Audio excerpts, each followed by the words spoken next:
এই দেখো, বিকাল হলেই এই অবস্থা। রাস্তাঘাটের এরকম অবস্থা দেখে আর যেখানে যাওয়ার কথা ছিল সেখানে না গিয়ে আমরা পৌঁছে গেলাম বালিতে অবস্থিত এই রেস্টুরেন্টে। এই রেস্টুরেন্টের নাম চায়না গাঁও। আপনারা দেখতেই পাচ্ছেন পুরো চাইনিজ স্টাইলে এই রেস্টুরেন্টটাকে ডেকোরেট করা। আর আপনারা পৌঁছানোর পর আপনাদের বেশ ভালোই লাগবে, আমারও বেশ ভালোই লাগছিল, আপনারা দেখতে পাচ্ছেন। আর গিয়ে যখন বসেছি তখনই আন্টি আমাদেরকে এই মেনু কার্ডটা দিয়েছিলেন।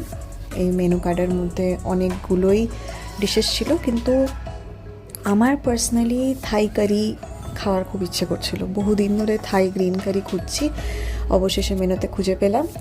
তার সাথে আমরা অর্ডার করেছিলাম ফিশ হাক্কা ড্রাই, আর আন্টি সাজেস্ট করেছিলেন যে চায়না গাঁও স্পেশাল রাইসটা ট্রাই করতেই। দেখুন খাবার দাবার সব এসে গেছে আর দারুণ লোভনীয় লাগছে দেখতে।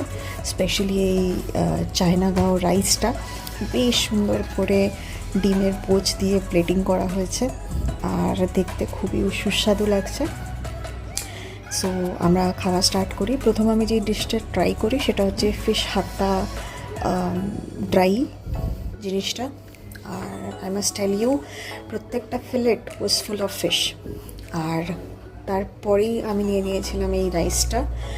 নেওয়ার পর যেটা সবচেয়ে বড় সমস্যা হচ্ছে সেটা হচ্ছে ডিমটাকে কেটে বার করা, যেটাতে আমাকে অনেকটাই স্ট্রাগল করতে হয়েছে। দেখতেই পাচ্ছেন আমি কেটে আর বার করতে পারছি না ডিমটা।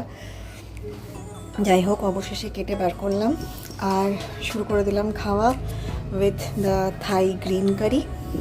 আর বলে দিই যে থাই গ্রিন কারিটা কিন্তু একটু স্পাইসি ছিল। আমি একদমই স্পাইস খাই না, কিন্তু এতই লোভ লাগছিল দেখে যে আমি আর আটকাতে পারিনি। আমি বেশ ভালো রকমের গ্রেভি দিয়ে মেখে জিনিসটা খাওয়া স্টার্ট করি।